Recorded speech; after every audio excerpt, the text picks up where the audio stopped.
Good evening friends, welcome to my channel. So आज का हमारा टॉपिक है फॉर्म्स ऑफ मार्केट। आज हम मार्केट के बारे में पढ़ेंगे। मार्केट कितने तरीके के होते हैं, क्लास 11th का टॉपिक है ये। और सबसे पहले समझते हैं मार्केट क्या होता है।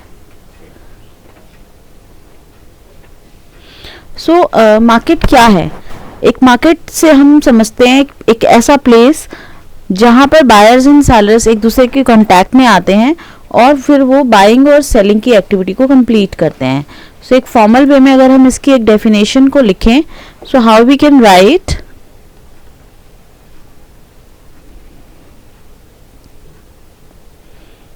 It refers to all such systems or arrangements that bring the buyers and sellers in contact with each other to settle the sale and purchase of good। हाँ, बट ये ध्यान रखने की चीज़ है, यहाँ पर हम किसी शॉपिंग कॉम्प्लेक्स की बात नहीं कर रहे। इट डज नॉट, मैं यहाँ लिख देती हूँ, it does not refer to any shopping complex की बात नहीं कर रहे हैं हम। यानी एक ऐसा प्लेस जहां पर बायर्स एंड सेलर्स एक दूसरे के कांटेक्ट में आते हैं और बाइंग एंड सेलिंग की एक्टिविटी को कंप्लीट करते हैं, ऐसा प्लेस मार्केट कहलाता है। बट हम यहाँ पर किसी पर्टिकुलर शॉपिंग कॉम्प्लेक्स की बात नहीं कर रहे हैं। मार्केट कितने तरीके के होते हैं? नेक्स्ट टॉपिक आपका है फॉर्म्स ऑफ मार्केट। मार्केट को हमने 4 कैटेगरी में डिवाइड किया है और इन चारों के ही हम 1 बाय 1 पढ़ेंगे और उसके बाद फिर हमारा बेसिकली चैप्टर में हमारा यही है। 4 मार्केट के बारे में हम पढ़ेंगे। सबसे पहला मार्केट है perfect competition. Number 2 is monopoly. Number 3 is monopolistic competition and number 4 is oligopoly. So these 4 markets are इनको हमने 4 मार्केट की कैटेगरी में डिवाइड किया। 1 बाय 1 हम इनके बारे में पढ़ते हैं। तो सबसे पहले हम जो टॉपिक लेंगे आज, दैट इज परफेक्ट कंपटीशन।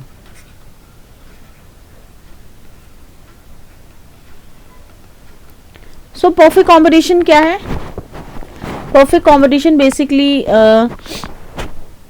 हम एक ऐसे मार्केट स्ट्रक्चर की बात करते हैं जहां पर बायर्स एंड सेलर्स बहुत सारे होते हैं, large number of buyers and large number of sellers.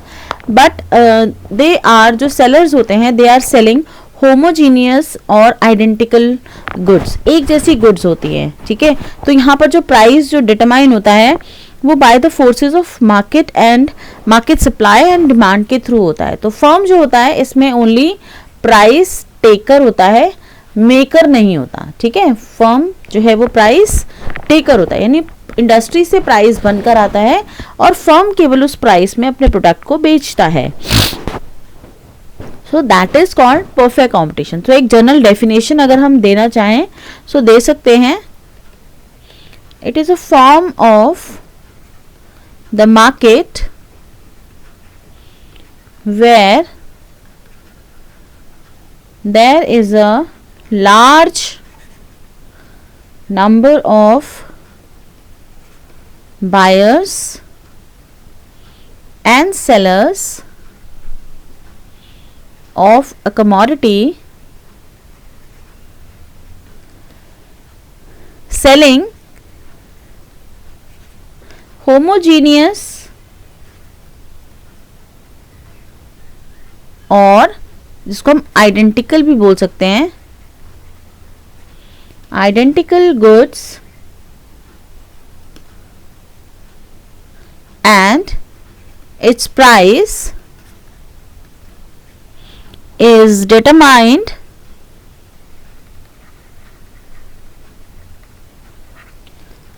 by the market forces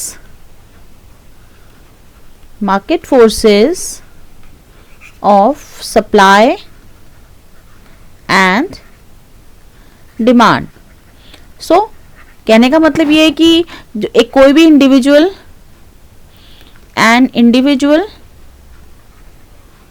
buyer हो वो चाहे या फिर सेलर हो, has no control over price पर कोई कंट्रोल नहीं होता, क्योंकि प्राइस जो है वो डिटरमाइन किसके थ्रू होता है, सप्लाई, डिमांड एंड सप्लाई के थ्रू होता है.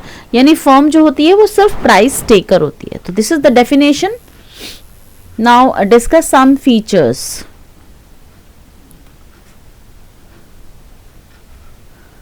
परफेक्ट कंपटीशन, और इसके हम फीचर्स की बात कर रहे हैं. सो फीचर्स में सबसे पहला फीचर जो है वो है लार्ज नंबर ऑफ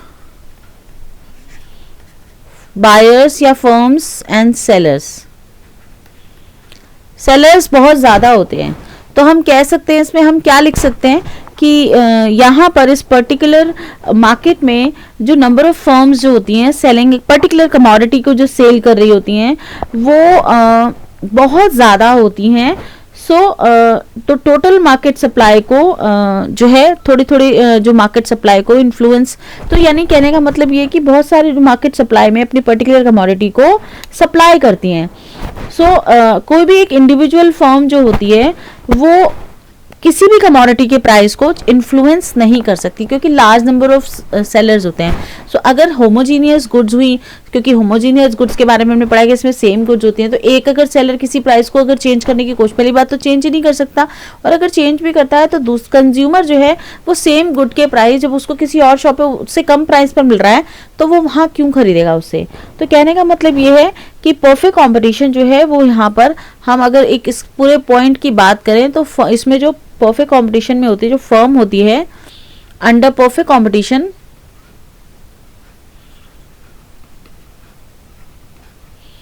मैंने पहले भी बताया, is a price taker. Firm जो है large number of firms and sellers और बहुत सारे फर्म्स होती हैं.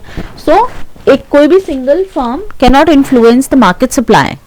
सेकेंड फीचर में अगर हम इसमें लिखें, बायर्स भी बहुत ज्यादा होते हैं, लार्ज नंबर ऑफ बायर्स. केवल सेलर्स ही बहुत ज्यादा नहीं होते हैं परफेक्ट कंपटीशन में, there are large number of buyers as well.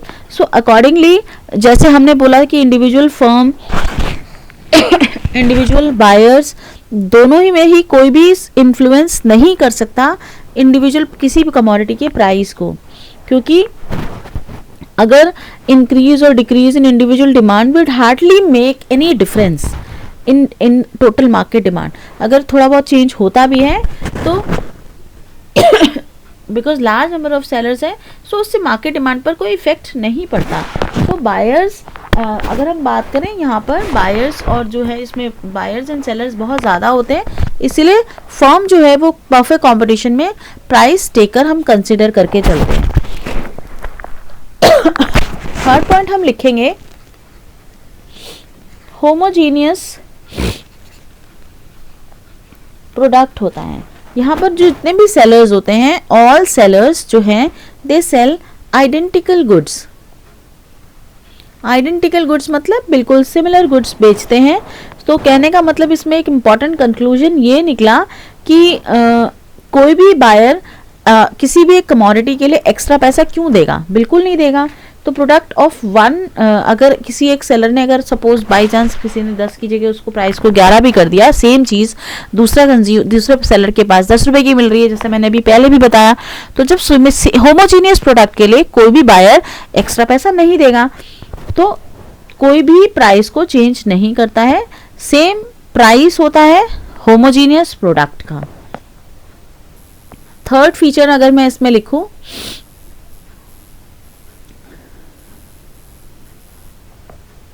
Fourth is perfect knowledge. buyers and sellers are fully aware of the price prevailing in the market. कौन सा प्राइस चल रहा है मार्केट में, बायर्स एंड सेलर्स सबको पता होता है. So buyers know it fully well at what price sellers are selling a given product. सबको पर्टिकुलर मालूम है बायर्स को कि सेलर किस प्राइस पर अपने प्रोडक्ट को बेच रहे हैं. सो इसका कंसिक्वेंस क्या हुआ, only one price prevails in the market. केवल एक ही price, one price prevails in the market.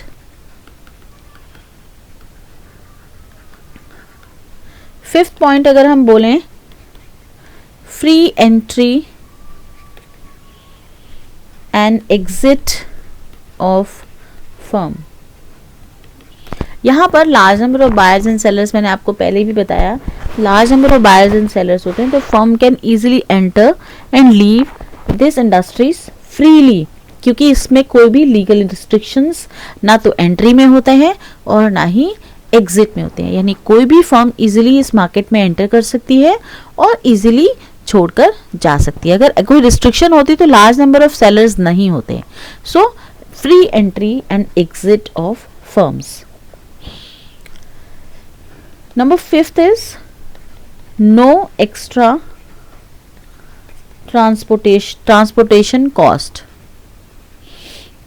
क्योंकि आपको पता है कि एक ही प्राइस ऑल ओवर जो है मार्केट में प्रिवेल कर रहा है, थ्रू आउट द मार्केट एक ही प्राइस है, वन प्राइस है.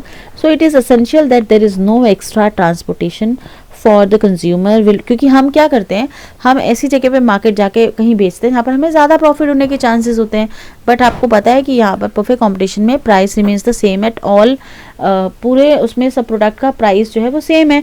सो आप एक अपनी जगह से दूसरी जगह जाकर सेल करने की कोशिश भी नहीं करते हो, क्योंकि आपको पता है जो प्राइस आपको यहाँ पर मिल रहा है वही प्राइस आपको कहीं और भी मिलेगा. So there is no extra transportation cost. Now next move करते हैं. Next point is independent decision making and freedom from checks. यानी there is no agreement between the seller regarding production quantity and price. यहाँ पर किसी भी तरीके का कोई एग्रीमेंट नहीं होता है सेलर रिगार्डिंग प्रोडक्शन क्वांटिटी या फिर प्राइस पे. So there is no any restriction regarding the sale and purchase of any commodity.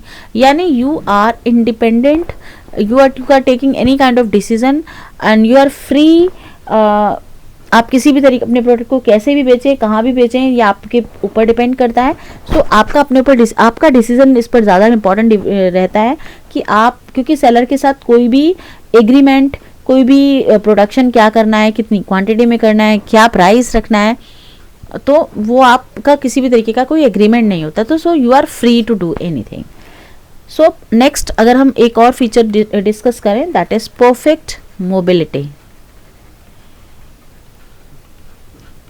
So factors of production are perfectly mobile under perfect competition. कहने का मतलब क्या है, जो फैक्टर्स ऑफ प्रोडक्शन है they will freely move to that industry which pay the highest remuneration. आप कहीं पर भी जा सकते हैं, आपको जहाँ पर अच्छी प्रोडक्शन कॉस्ट मिल रही है, आपको जहाँ पर अच्छा रिम्यूनरेशन मिल रहा है, तो वहाँ पर factors they can move.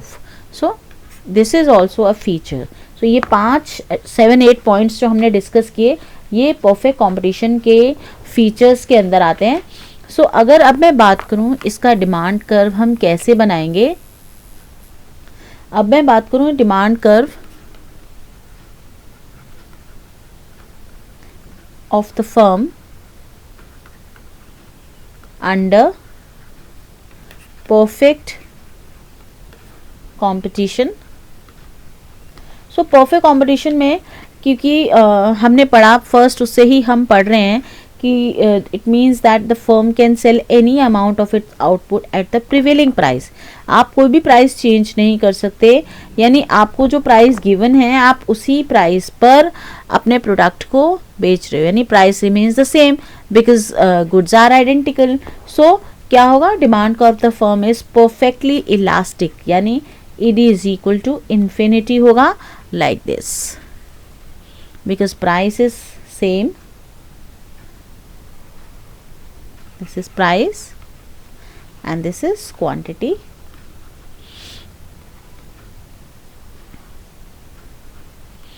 And ED is equal to infinity. Got it? Price remains constant. यानी perfectly elastic demand curve parallel to x axis, या फिर हम ये भी बोल सकते हैं कि horizontal straight line. ठीक है. सो आज के लिए बस इतना ही. इसके आगे हम कल मोनोपोली के बारे में पढ़ेंगे. अगर आपको मेरी वीडियो पसंद आई, please like share and subscribe my channel. Thank you very much.